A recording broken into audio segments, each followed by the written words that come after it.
Hello friends. तो NCLEX सोंडर्स जो है उसकी अपन ने थ्योरी क्लासेज स्टार्ट की थी, चैप्टर नंबर 10, जिसका नाम है vital sign and laboratory reference interval. ये अपना चैप्टर था, ठीक है, जिसका पार्ट फर्स्ट अपन ने अपलोड कर दिया है, तो पहले वो देख लेना आप। ये पार्ट सेकंड है, ठीक है। तो पार्ट फर्स्ट में अपन ने डिस्कस किया था टेम्परेचर, कंप्लीट अपन ने स्टडी कर लिया था टेम्परेचर के रिगार्डिंग, एक एक पॉइंट अपन ने डिस्कस किया था। आज अपन डिस्कस करेंगे पल्स, ठीक है। पल्स, तो देखिए पल्स क्या है। Actually the pulse is palpable bounding of blood flow in peripheral artery. जो अपनी आर्टरीज है, उन आर्टरीज के अंदर अपने को ब्लड का फ्लो जो है वो फील होना, बाउंडिंग जो ब्लड फ्लो है वो अपने को फील होना ही क्या कहलाता है, पल्स कहलाता है, ठीक है। Indicator of circulatory status, pulse क्या है, पल्स इंडिकेटर है किसका, सर्कुलेटरी स्टेटस का। पल्स रिजेंबल करता है कि ब्लड सर्कुलेशन आर्टरीज में हो रहा है, ठीक है। तो ये किसके लिए इंडिकेटर है, सर्कुलेटरी स्टेटस का। देन नॉर्मल अडल्ट जो हार्ट रेट है, हार्ट रेट या फिर पल्स रेट जो है, ये नॉर्मल कितनी होती है, 60 to 100 बीट पर मिनट होती है। चलिए नॉर्मल की बात होगी। चलिए next, pedal pulse are checked when circulation blocked in arteries up to the pulse point। Pedal pulse जो है ये अपने को चेक करनी पड़ जाती है कई बार। कौन सी कंडीशन में, जब सर्कुलेशन जो नॉर्मल पल्स की साइट है, लाइक अपर लिम्स अपने हैं, या जो टेम्पोरल रीजन है, या जो एपिकल जो रीजन है, वहाँ पर अपने को यदि कोई सर्कुलेशन में प्रॉब्लम हो या कोई ब्लॉकेज हो, तो उस कंडीशन में अपने को पेडल पल्स जो है वो भी अपने को लेनी पड़ सकती है, ठीक है। चलिए next point is Doppler ultrasound stethoscope needed to amplify the sound wave when we check pedal pulse. जब भी अपन पेडल पल्स आइडेंटिफाई करेंगे तो उस कंडीशन में एक इंस्ट्रूमेंट की अपने को आवश्यकता रहेगी, जिसको अपन बोलते हैं डोपलर अल्ट्रासाउंड स्टेथोस्कोप, ठीक है। इसकी सहायता से अपन क्या कर सकते हैं, चेक कर सकते हैं पेडल पल्स को। चलिए अब इंटरवेंशंस की बात कर ले। नर्सिंग कंसिडरेशन अपने को क्या क्या ध्यान में रखने होते हैं, तो देखिए हार्ट रेट जो है या पल्स रेट जो है स्लो विथ एज, जैसे जैसे एज बढ़ेगी वैसे वैसे पल्स रेट जो है वो स्लो होती चली जाएगी, ठीक है। चलिए नेक्स्ट, एक्सरसाइज जो है, कौन कौन से फैक्टर्स पल्स को अफेक्ट कर रहे हैं उसके बारे में बताया गया है। तो एक्सरसाइज जो है, पहला फैक्टर हो गया एज, दूसरा फैक्टर एक्सरसाइज जब इंडिविजुअल करेगा तो एक्सरसाइज के साथ में इंक्रीज हार्ट रेट या इंक्रीज पल्स रेट बढ़ेगा, ठीक है। नेक्स्ट, इमोशनल स्टेट में, इमोशंस की कंडीशन में सिंपैथेटिक नर्व सिस्टम जब एक्टिवेट होता है तो उस कंडीशन में भी क्या होता है, हार्ट रेट या पल्स रेट बढ़ जाता है, ठीक है। ये इंपॉर्टेंट फैक्टर्स है, अपने को ध्यान में रखना है। नेक्स्ट फैक्टर की बात कर लें तो पेन जो है, पेन के दौरान भी अपना हार्ट रेट या पल्स रेट बढ़ जाता है।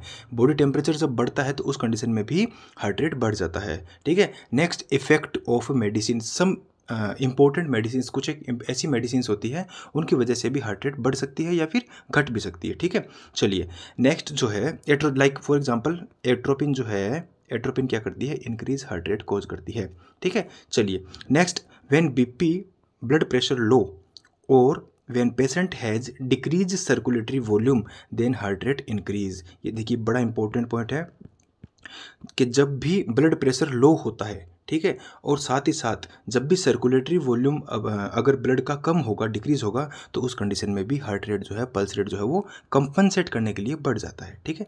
एक एक पॉइंट इंपॉर्टेंट है, सारे के सारे अनक्लेक्स जो साउंडर्स जो अपना 9th एडिशन है उस साउंडर्स वाली 9th एडिशन में से लिया हुआ, ठीक है ना। चलिए नेक्स्ट, हेमरेज की कंडीशन में भी क्या होता है, हार्ट रेट बढ़ जाता है या पल्स रेट बढ़ जाता है। चलिए अब अपन बात करते हैं थर्ड जो सी पॉइंट है अपना, assessing pulse qualities.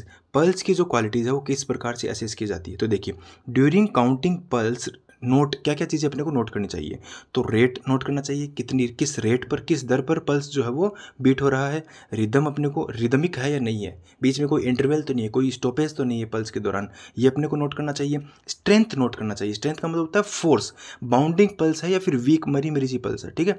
Quality note करनी चाहिए, ठीक है। तो ये सब चीज़ें अपने को असेस करनी चाहिए। देन अपन बात करते हैं pulse point and location, very very important. तो पल्स पॉइंट जो है या लोकेशन की बात करेंगे अपन, तो जिसमें सबसे पहला है टेम्पोरल आर्टरी, ठीक है। टेम्पोरल आर्टरी या टेम्पोरल जो आर्टरी है वहाँ से अपन पल्स लेते हैं, कहाँ पे होता है, ये अपने आई और अपनी जो ईयर है, जो कान है उसके बीच का लोकेशन, ठीक है, टेम्पोरल आर्टरी। देन है कैरोटिड आर्टरी, कहाँ से लेते हैं ये पल्स, नेक जो है अपना गला, जो गले का रीजन है वहाँ से अपन कैरोटिड आर्टरी से पल्स लेते हैं।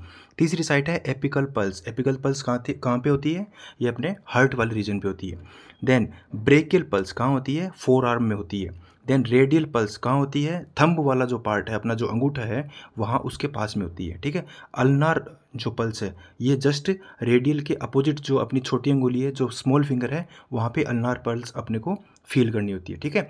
नेक्स्ट फिमोरल पल्स अपन कहाँ फील करते हैं, जो इंग्वाइनल रीजन है, जहाँ पे जनरली अपन पेंट अपन टाई करते हैं, उसके पास में फिमोरल पल्स जो है वो ली जाती है। देन है पोप्लिटियल कहाँ चेक की जाती है, बिहाइंड द नी, जो घुटना है अपना उसके जस्ट अपोजिट, जस्ट पीछे। देन पोस्टीरियर टिबियल पल्स कहाँ पे ली जाती है, एंकल बोन के, जो अपना पैर का जो टकना होता है उसके पास में ली जाती है, ठीक है, पोस्टीरियर टिबियल पल्स, ठीक है। पैर जो अपना उसका जो हड्डी है, प्रोमिनेंट पार्ट है, जिसको अपन टकना बोलते हैं अपने नॉर्मल लैंग्वेज में, तो वहाँ पे ली जाती है। Then dorsalis pedis pulse, dorsalis pedis pulse कहाँ ली जाती है, ये अपना जो पैर है, जो अंगूठे का पास वाला रीजन है वहाँ पे ली जाती है, जहाँ से अपन चप्पल पहनते हैं, जो चप्पल का जो ऊपर वाला हिस्सा होता है उस जगह से अपन क्या लेते हैं, डोर्सलिस पेडिस पल्स अपन लेते हैं, ठीक है। तो ये टोटल 10 साइट्स है, सारी की सारी इंपॉर्टेंट है, अपने को अच्छे से समझ लेनी है, ठीक है। चलिए अब देखिए एक इंपॉर्टेंट पॉइंट क्या ध्यान में रखना है अपने को, इंपॉर्टेंट पॉइंट है नोट, जो एनक्लेक्स में रेड कलर में जो पॉइंट दिए हुए हैं ना, ये वो पॉइंट है, ठीक है ना, तो इंपॉर्टेंट है। तो देखिए apical pulse is counted for 1 full minute and apical जो पल्स है, जो अपन हार्ट के ऊपर वाला जो पार्ट है, चेस्ट जो है, वहाँ से अपन जो पल्स लेते हैं उसको बोलते हैं apical pulse. Counted for 1 full minute, पूरी 1 मिनट तक अपने को एपिकल पल्स लेनी चाहिए।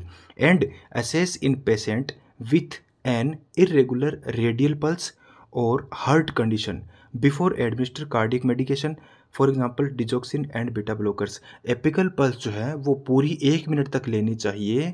कब लेनी चाहिए, जब कोई इरेगुलेटरी रेडियल पल्स जब इरेगुलेट हो, जब रेडियल पल्स अपन ने चेक की और वो नॉर्मल अब नॉर्मल आई है, इरेगुलर आई है, और साथ ही साथ यदि कोई हार्ट की अबनॉर्मल कंडीशन है या कोई कार्डियक मेडिसिन पेशेंट को दी हुई है, फॉर एग्जांपल जैसे डिजोक्सिन है, जैसे बीटा ब्लॉकर्स है, और या फिर चिल्ड्रन है यदि यंगर देन 2 ईयर, 2 साल से यदि छोटा है, तो इन सारी कंडीशंस में अपने को एपिकल पल्स लेनी चाहिए। कितनी देर तक, 1 मिनट तक। चलिए नेक्स्ट अपन बात करते हैं पल्स डेफिसिट। पल्स ही पढ़ रहे हैं, पल्स में ही एक इंपॉर्टेंट चीज़ हो रही है, दैट इज़ पल्स डेफिसिट। अब देखिए ये क्या चीज़ है, radial pulse is less than apical pulse. अपन ने चेक किया सबसे पहले रेडियल पल्स अपन ने चेक की, रेडियल पल्स जो है वो कम आई है, ठीक है। देन अपन ने चेक किया एपिकल पल्स, तो एपिकल पल्स जो आई है वो ज़्यादा आई है, ठीक है। तो जब रेडियल पल्स अपन ने चेक किया और वो कम आई है, और उसके बाद में अपन ने तुरंत एपिकल पल्स किया चेक, और एपिकल पल्स जो है वो ज़्यादा आई है, तो इस कंडीशन में, इस डिफरेंस के कारण जो पल्स जिसको अपन बोलते हैं उसको बोलते हैं पल्स डेफिसिट, ठीक है। नेक्स्ट अपन बात करते हैं पल्स डेफिसिट क्या है, इंडिकेट करता है कार्डियक डिसरिथमिया को।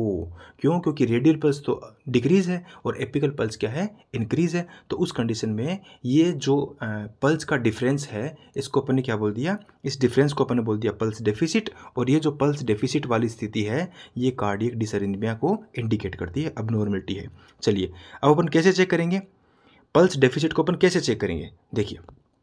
तो देखिए 2 कंडीशन है, जब एग्जामिनर 1 हो चेक करने वाला और या फिर एग्जामिनर 2 हो चेक करने वाले। तो जब एक ही एग्जामिनर हो तो सबसे पहले एस्कल्टेट करो या फिर काउंट जो है वो अपने को चेक करनी है, किसकी, सबसे पहले एपिकल पल्स को चेक करो, देन रेडियल पल्स को चेक करो, जब एक एग्जामिनेशन हो, ठीक है। और देन जब 2 एग्जामिनर हो चेक करने वाले, तो उस कंडीशन में फर्स्ट पर्सन तो क्या करेगा, काउंट करेगा एपिकल पल्स को, और सेकंड जो पर्सन है वो उसी टाइम पर साइमल्टेनियसली उसी टाइम पर क्या करेगा, रेडियल पल्स को चेक करेगा, ठीक है। तो ये जब 2 एग्जामिनर हो तब, और ये कंडीशन कब अप्लाई होगी, जब एग्जामिनर 1 हो, ठीक है।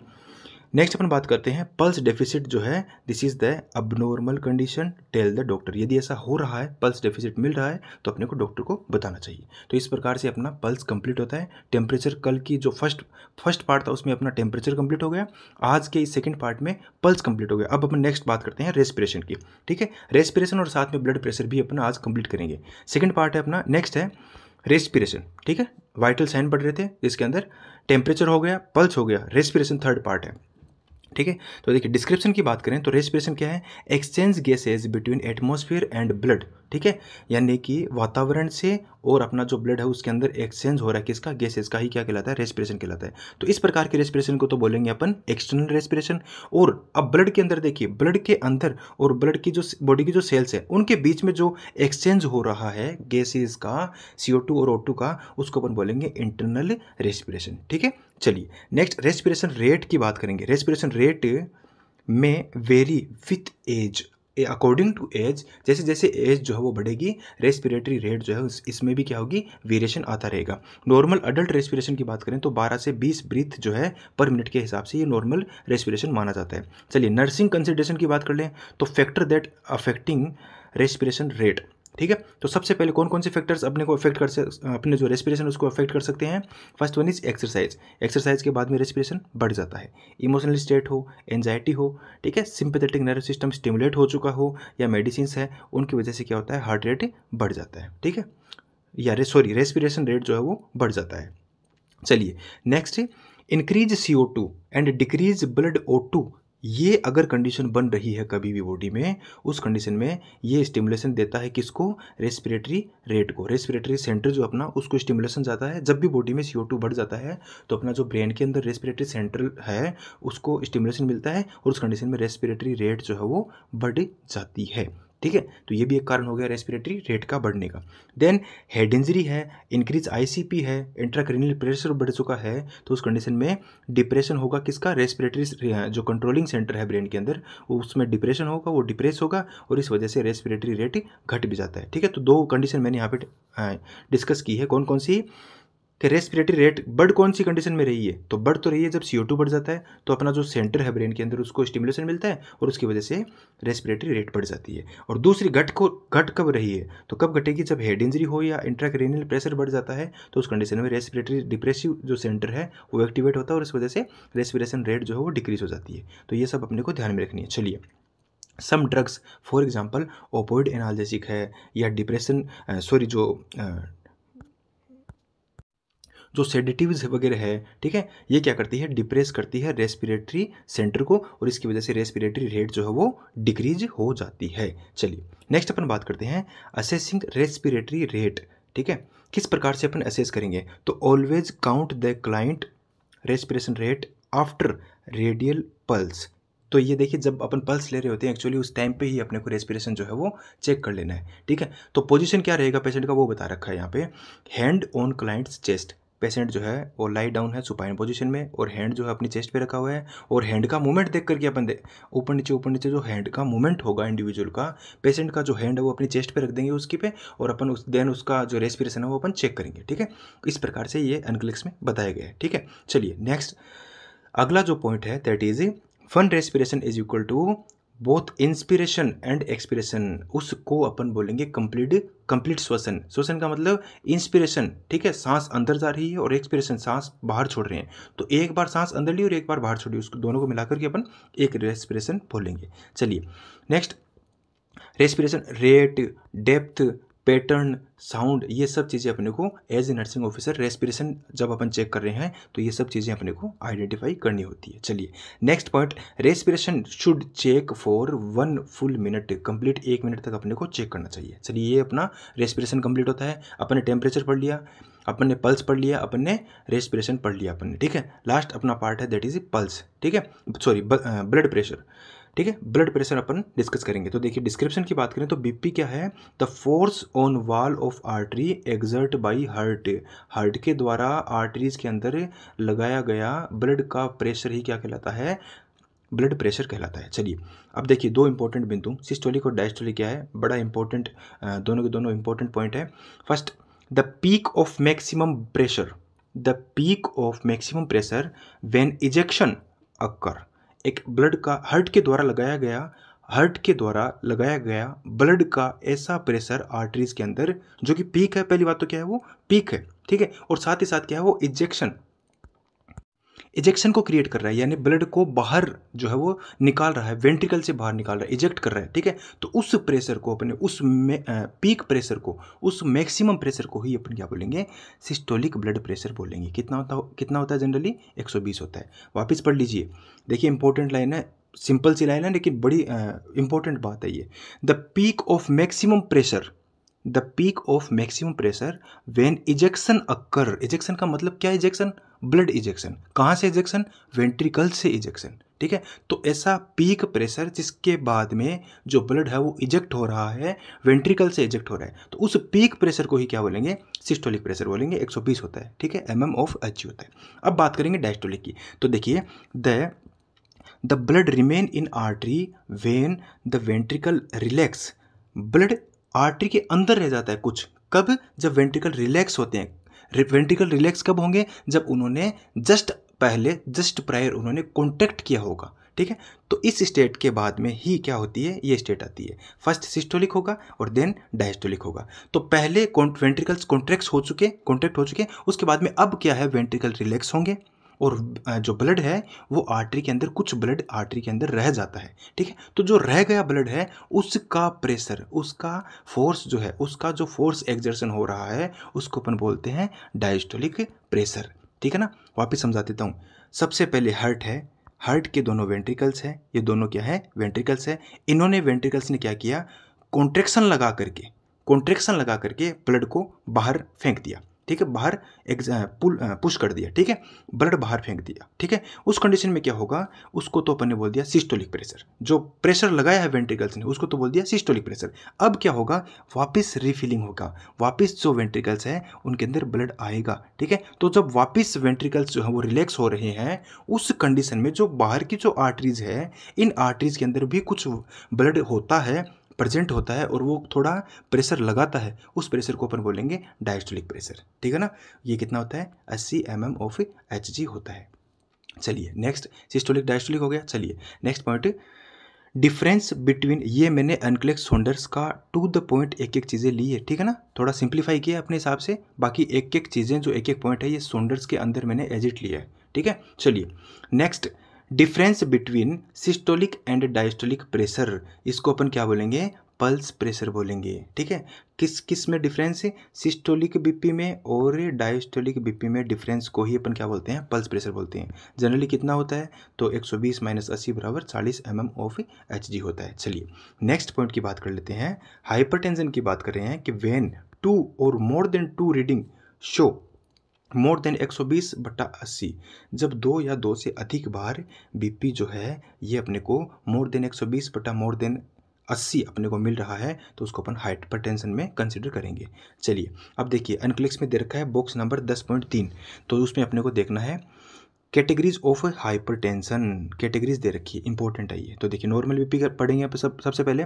तो नॉर्मल बीपी जो है वो 120/80 mm ऑफ Hg रहता है। Stage first hypertension, stage second hypertension और देन हाइपरटेंसिव क्राइसिस की बात करेंगे। तो देखिए जब स्टेज फर्स्ट हाइपरटेंशन की बात कर लेते हैं, जब बीपी 130 से 139 सिस्टोलिक हो और 80 से 89 डायस्टोलिक हो, तो किस में आएगा? स्टेज फर्स्ट में। इस कंडीशन को मैनेज कैसे किया जाता है? डेज के द्वारा मैनेज किया जाता है। Dietary approach to stop hypertension, ठीक है ना, like low sodium and low cholesterol diet patient को अपन दे करके और साथ में एक्सरसाइज प्रोवाइड करवा करके अपन क्या कर सकते हैं? स्टेज फर्स्ट को मैनेज कर सकते हैं विदाउट मेडिसिन। चलिए स्टेज सेकंड की बात कर लेते हैं। स्टेज सेकंड में सिस्टोलिक होता है 140 और डायस्टोलिक होता है 90, ठीक है। और इस स्टेज सेकंड के अंदर मैनेजमेंट कैसे किया जाता है? मेडिसिन दी जाती है, एंटी हाइपरटेंसिव ड्रग्स दे करके इसको मैनेज किया जाता है। हाइपरटेंसिव क्राइसिस, ठीक है, एक तरह की इमरजेंसी कंडीशन है। इसके अंदर बीपी जो है वो मोर देन, सिस्टोलिक बीपी बात करें तो मोर देन 180 और डायस्टोलिक बीपी मोर देन 120 रहता है, ठीक है। हाइपरटेंसिव क्राइसिस है, इमरजेंसी सिचुएशन है और इमीडिएट हॉस्पिटलाइज करने की आवश्यकता रहती है पेशेंट को, ठीक है। चलिए नेक्स्ट जो टर्मिनोलॉजी है, नेक्स्ट पॉइंट ब्लड प्रेशर में अपन डिस्कस करेंगे, दैट इज पोस्चुरल या ऑर्थोस्टैटिक हाइपोटेंशन। ये हाइपोटेंशन की बात हो रही है। लो बीपी ऑन अपराइट पोजीशन, जब भी पेशेंट लेट करके जब बैठा होगा या लेट सोया हुआ है पेशेंट, सोने के बाद जैसे ही वो खड़ा होगा, तो ऑर्थोस्टैटिक हाइपोटेंशन का मतलब होता है कि पोजीशन चेंज करते ही बीपी क्या हो गया? डाउन हो गया उसको अपन बोलेंगे ऑर्थोस्टैटिक हाइपोटेंशन अपन उसको बोलेंगे। चलिए कंसिडरेशन, नर्सिंग कंसिडरेशन की बात कर ले ड्यूरिंग बीपी। तो सबसे पहले तो अपने को ये समझना है कि कौन कौन से फैक्टर्स जो हैं वो बीपी को अफेक्ट कर सकते हैं। तो एज अफेक्ट कर सकती है, क्योंकि इंक्रीजिंग एज जो जैसे जैसे एज बढ़ेगी तो बीपी भी बढ़ेगा। स्ट्रेस की वजह से बीपी बढ़ता है। एंटी हाइपरटेंसिव ड्रग्स इंडिविजुअल ने ली है, एनाल्जेसिक ली है, ओपियोइड एनाल्जेसिक ली है, तो बीपी घटेगा, क्योंकि ये बीपी को क्या करती है, डिक्रीज करती है। Time of the day, morning में बीपी डिक्रीज होगा, जबकि इवनिंग में बीपी क्या होगा, इंक्रीज होगा। ओबेसिटी, स्मोकिंग, फिजिकल एक्सरसाइज की वजह से भी क्या होता है, बीपी थोड़ा बढ़ जाता है। जैसे ही अपन दौड़ के हैं तो थोड़ा अपने जो ब्लड प्रेशर है वो बढ़ा हुआ अपने को मिलेगा। चलिए, तो ये हो गए factors affecting blood pressure.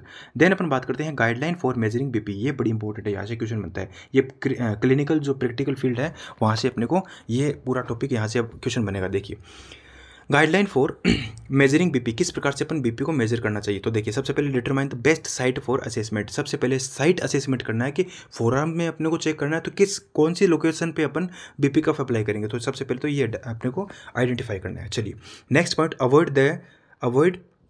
Avoid apply कफ एट साइट। कौन कौन सी साइट पे, जिस साइट पे जहाँ पे इंट्रावेनस फ्लूइड चल रहा हो, जहाँ पे आर्टेरियोवेनस एनास्टोमोस हुआ है, या आर्टेरियोवेनस शंट लगा हुआ है, या आर्टेरियोवेनस फिस्चुला। ठीक है, यानी कि जो आर्टेरियोवेनस फिस्चुला जो अपने डायलिसिस के पेशेंट में किया जाता है क्रिएटिव, उस कंडीशन में उस वाले हाथ में अपने को क्या नहीं करना है, बीपी चेक नहीं करना है।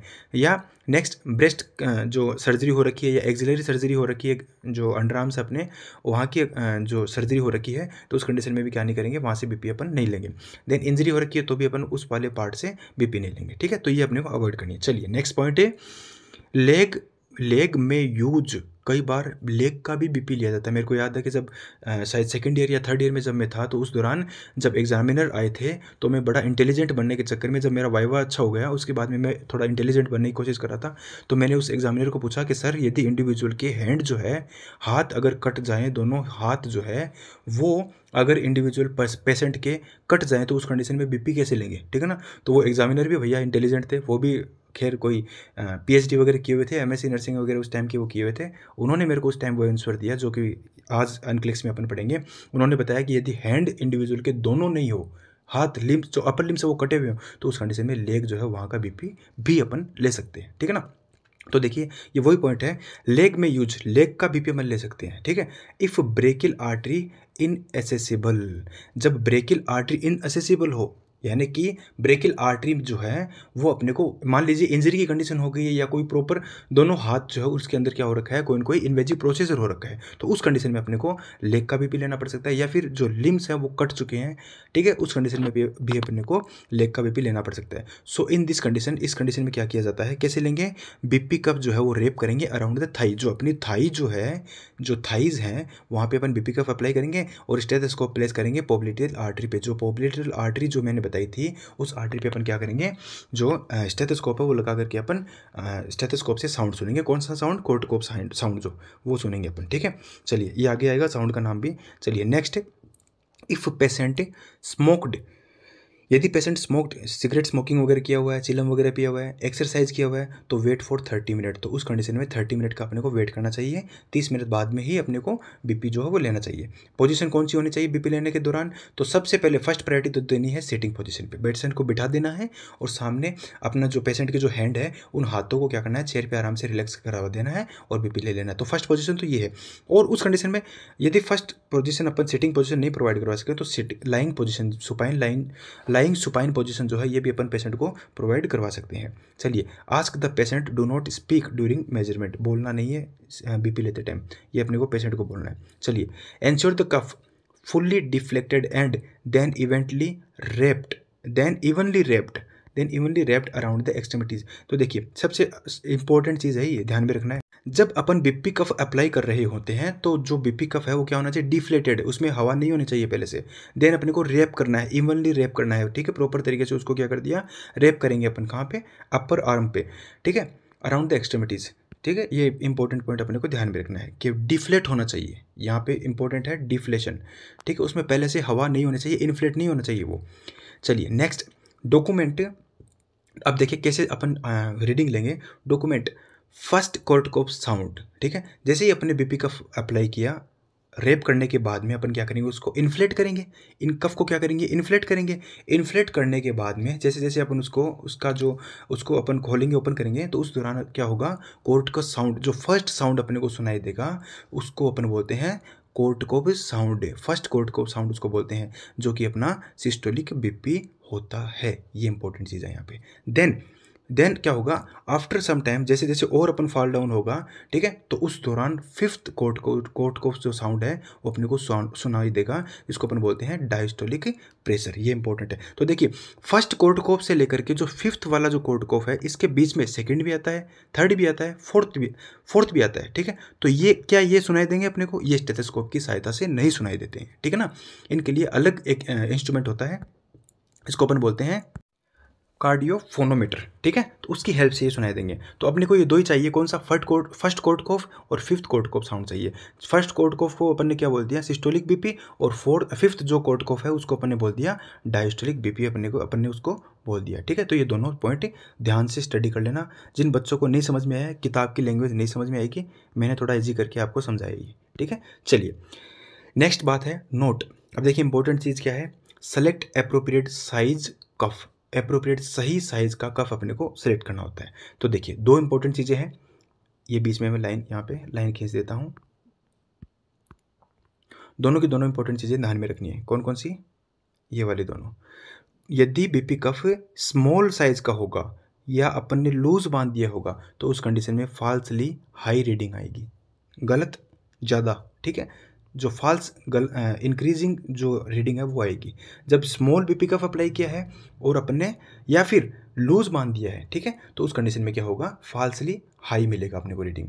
और दूसरा क्वेश्चन एग्जाम में बनता है, जब बीपी कफ जो है वो लार्ज साइज का ले लिया और या फिर टाइट ज़्यादा बांध दिया, टाई कर दिया, तो उस कंडीशन में फॉल्स लो रीडिंग अपने को मिलेगी, ठीक है। दोनों इंपॉर्टेंट पॉइंट है, एग्जाम में पूछे जाते हैं और दोनों अपने को अच्छे से समझ लेना है। तो ये था अपना ब्लड प्रेशर। तो इस प्रकार से अपन ने अब तक क्या क्या पढ़ लिया, temperature, pulse, respiration and BP अपन ने स्टडी कर लिया। धन्यवाद।